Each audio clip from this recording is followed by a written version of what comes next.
Hello, everyone. I am Sean, and welcome once again to my Horror Corner.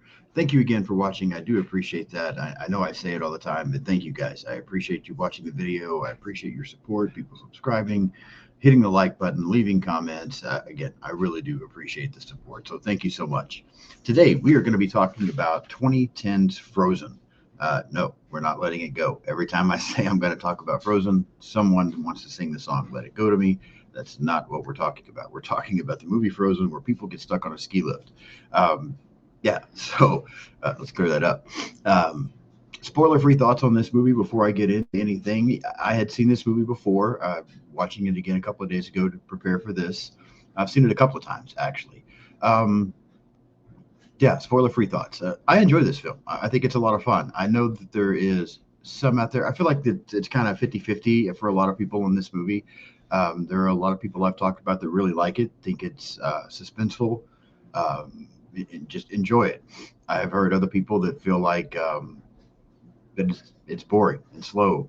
Um, I don't think so. I think this is a good story. I do think there's a good amount of suspense. Um, I think the performances are good. Like I said, we'll get into a lot of that as I get into my review. But I like this film. Um, we'll see at the end how much I like it, but I do like this movie. I think it's a good one. I kind of like the whole survival horror, that kind of thing anyway. So um, yeah, I like this movie. Really not sure what else to say without getting into spoilers. So let's go ahead and jump right in and get started. Tagline for the film: No one knows you're up there. Brief synopsis in case you don't know what this film is about. When three skiers find themselves stranded on a chairlift at a New England ski resort that is closed for the next week, they are forced to make life or death choices that prove to be more perilous than staying put and freezing to death. The film was released February 5th, 2010. It actually premiered January 24th at the Sundance Film Festival, but then was released in theaters February 5th. Directed by Adam Green, written by Adam Green, produced by Peter Block and Corey Neal, cinematography by Will Barrett, edited by Ed Marks, music by Andy Garfield. It was distributed by Anchor Bay Films, runtime of 93 minutes. I could not find the budget for this movie. I'm sure it's out there, and I'll be honest, I didn't do a lot of digging to try to find it when I was getting my notes ready for this. But the box office was 3.8 million. Let me talk for just a moment about cinematography, score, and story. So, again, I like this movie. I like the way it looks. Of course, I've said before on other episodes that I've talked about, I'm a sucker for horror or suspense in snow. One thing that I've talked about multiple times, I live in Oklahoma. We don't get a lot of snow down here. Occasionally, once in a while, we get a decent amount, and people freak out because we're just not used to it. But I've said for years that I would so much rather live up north, the northern U.S. or hell, even Canada, where I could actually see some real snow and get a real winter.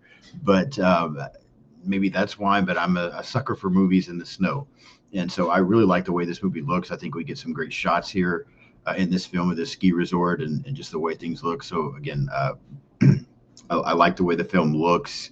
I think it's shot well. Score, I guess, does its purpose. Nothing really stands out to me about the score. Um, it's fine. I don't want to say it's bad. Like I said, nothing really stands out, good or bad. It's just there and serves its purpose. Um, I really do like the story. Um, yeah, I like the story for this movie. I think it's really good. Um, it's a great plot, and I don't know. There's just something about this movie that really gets me. The first time I watched it, I absolutely loved it. Probably felt that way the first couple of times. Giving it my rewatch the other day. Yeah, we'll see if that holds up. But I mean, I've already told you I like the movie. So cast for the film. Only going to mention a couple of names here: Sean Ashmore, Kevin uh, Zegers, I believe, and Emma Bell. Uh, Kane Hodder also makes an appearance in the film. Horror community loves Kane Hodder. I love Kane Hodder. He makes an appearance in the film as well, but it's primarily these three characters. I think that the cast does a really good job. I think everybody performs very well. Um, these characters are for the most part, likable. I think each one of them, I don't know about Emma Bell's character. She's fine. I started to say I think each one of them maybe has some things to dislike, but I don't know that they do. All of these people seem fine. They're different. They all have different personalities, but it seems like a good little trio of people. Um, they have moments, where they're maybe don't come across as likable, but I think under the circumstances of what they deal with, that's probably understandable. So yeah, I like the cast and the characters. I think the performances are very solid. Um, yeah, a good group. I really don't have too much to say either way. Again, cast does a great job and the characters are fine. So yeah, that's where we'll go there. As far as anything, typically I talk about some production notes or behind the scenes things here. Not really much to talk about on this film. There is a supposed tie-in with the Hatchet franchise, another one of Adam Green's things with Hatchet 2. I'm going to have to go back maybe. I mean, I watched all the Hatchet movies not that long ago because my friends Brendan and Sam from Our Life in Horror, we went through that entire franchise together and talked about it on my channel. And I just don't remember this in there. But spoiler alert: Emma Bell's character survives and apparently makes an appearance in Hatchet 2, and you hear her talking about suing a ski resort. I don't remember that scene in Hatchet 2 at all. Part of me wants to go back and rewatch Hatchet 2 just to look for it. Yeah, I don't know. So apparently this movie takes place in the Hatchet universe after all of that. So I'm just very curious. I kind of want to go back and see if I noticed that, rewatch that movie and see if I noticed that. So if you've seen this movie and you've seen Hatchet 2, let me know if you saw that.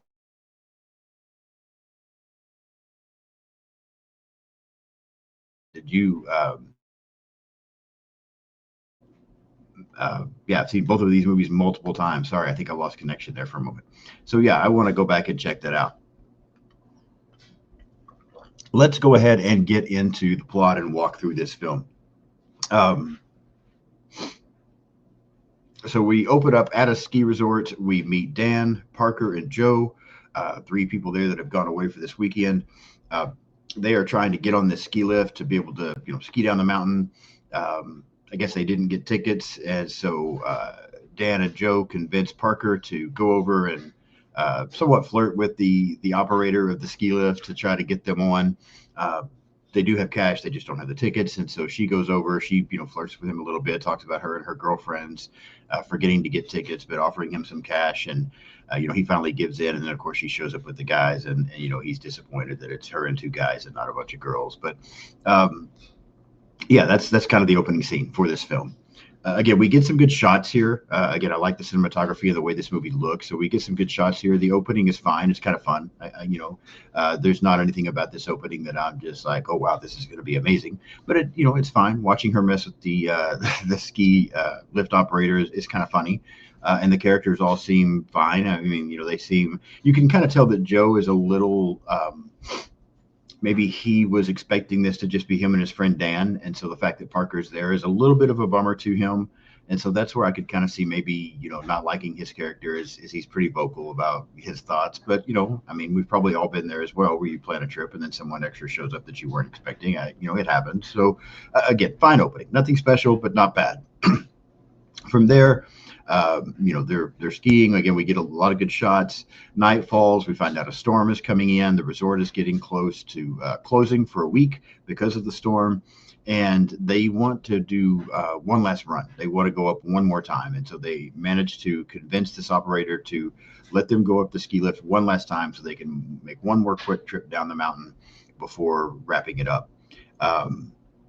The operator finally gives in and lets them, and then he ends up getting replaced. Another guy comes down, and he needs to go up and talk to the boss, and so he does mention to them that there is one more group coming, and then they can shut it down. And so as he goes off, this new operator that's down there, he happens to see three skiers, and he mistakes them for the group that the other operator was talking about. And so once these skiers go by, he ends up shutting the lift down. And Dan and Parker and Joe are stuck up there. They kind of think it's a technical issue. Maybe something's going on. Of course, they're not happy about it. They're up there. It's dark. It's cold. But they, or thinking that everything's going to be fine and they'll get it going again here in a few moments. But then the lights go off, the storm starts coming in, and now they realize they're trapped. They can't figure it out. They feel like surely the resort is going to realize the mistake they've made. There'll be somebody around, and they'll get brought down. But at the same time, you do see a little bit of panic starting to set in, especially with Parker, as they're up there. It's dark, it's cold. Doesn't appear to be anybody else around. It seems like they've been forgotten about, and now this storm is hitting, and it seems like it's mostly ice because they're talking about how it hurts hitting their skin. It looks pretty rough. They do see, I was talking about Kane Hodder making an appearance. There's a guy on a tractor that comes below that's like moving the snow around. They see him. They're way up there, but they do throw some things down and try to get his attention, but doesn't work. And so he ends up leaving, and they're stranded. And now they realize that they're really in some trouble and really stuck. Stop here for a minute. So here's where I think the performances are really good. I think everybody does a great job here. They all kind of, are showing the fear in a little bit different ways. You can tell Parker's really freaking out. Dan's starting to struggle. Joe seems like he's starting, maybe keeping it together a little more than the other two, but concerned as well. And so here's where again, the performances I think are great, and the suspense is starting to set in. I think this film does a great job of, putting you in the place of these characters, and you would definitely feel the panic and definitely feel, the hopelessness maybe that they're starting to feel. So again, like the performances here, like the suspense that we're starting to get, like the way the story unfolding, I'm fully on board at this part in the film. As they've been up there now quite some time, it's the next morning. They realize that, nobody's coming for a week. They really don't know what to do. There's a lot of concern that's really starting to set in for all of them. And frostbite is starting to set in. Dan sees it on Parker's face. They feel like they've got to do something, although they don't know what to do because they're so far up. Dan decides that he's going to try and jump.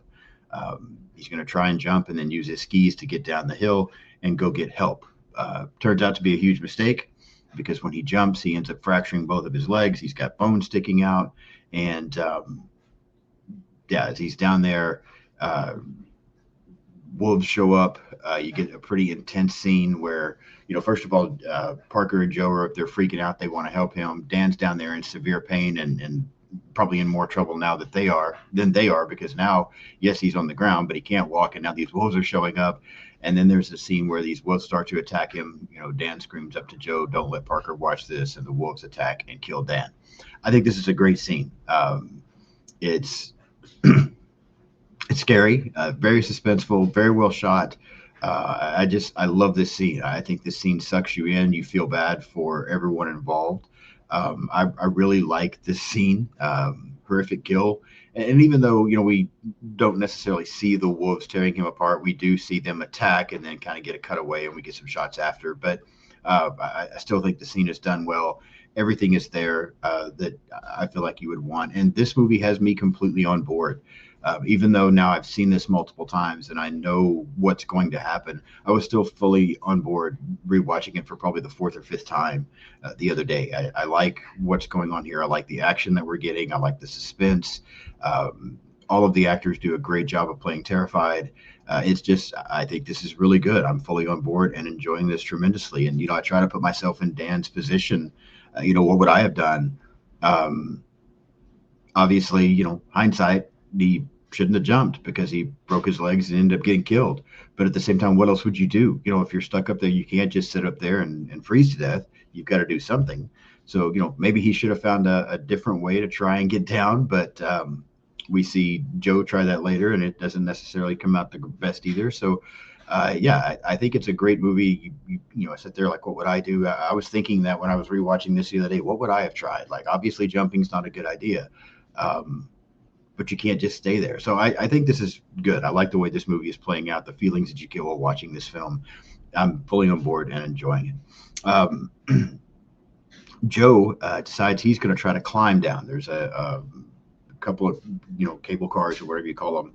Behind them, there's a ladder.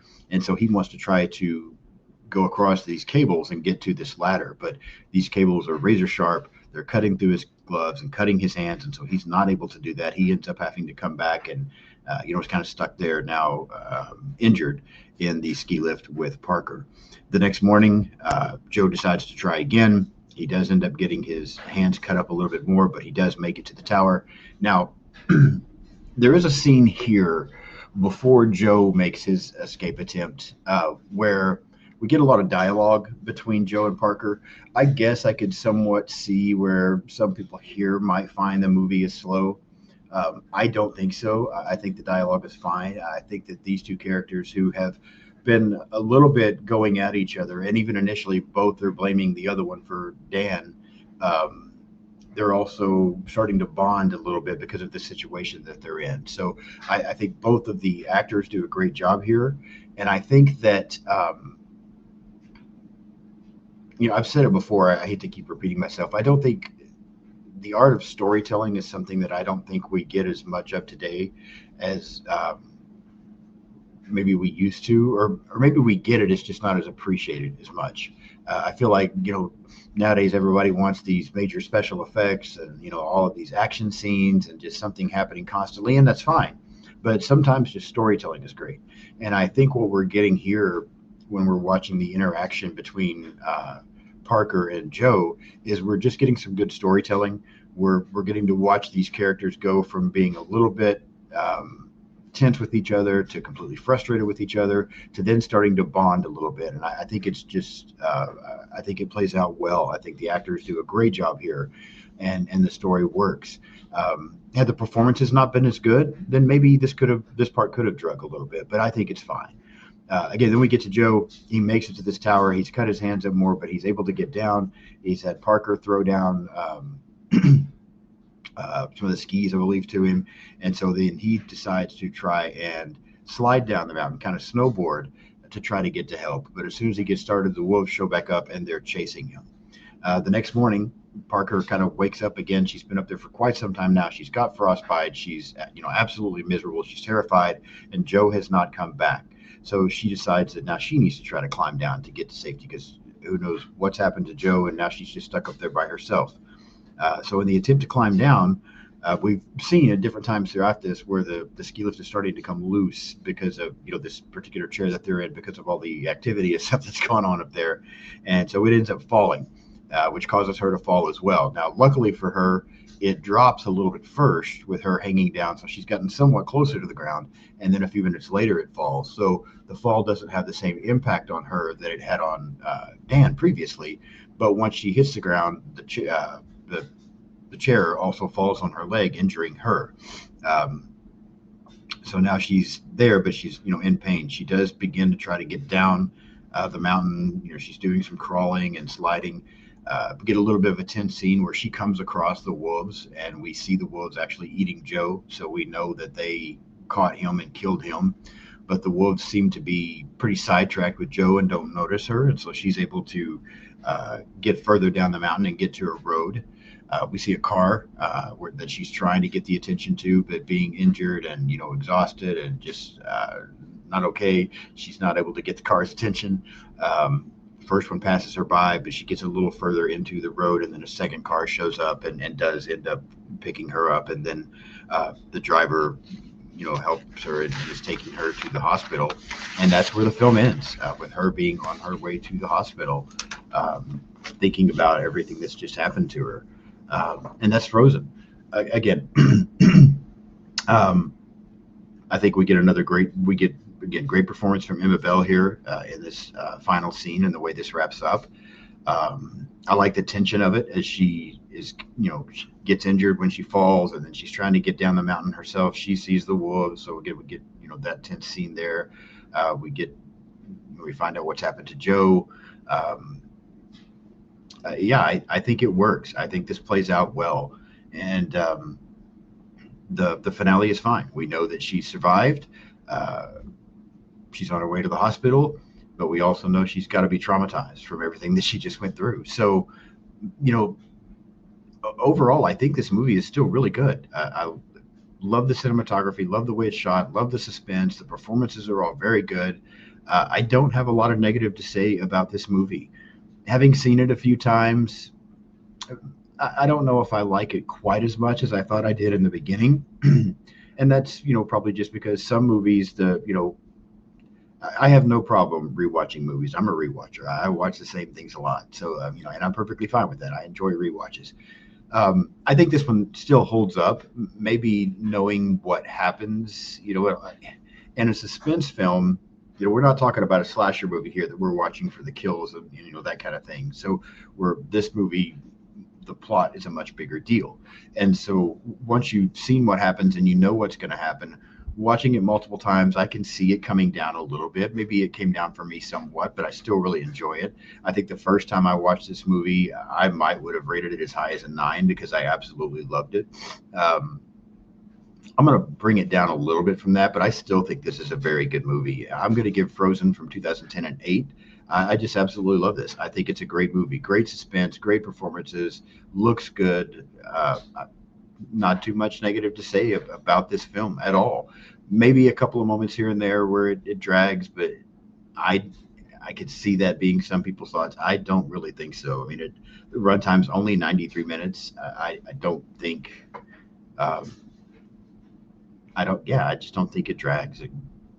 Yeah. Might would have been fun if we'd have got another kill somewhere, seen the wolves attack somebody else. But again, that would have kind of deterred from the plot. Then it would have been more about the wolves and not about these people. So, I enjoy this one. 8 out of 10 for me on Frozen.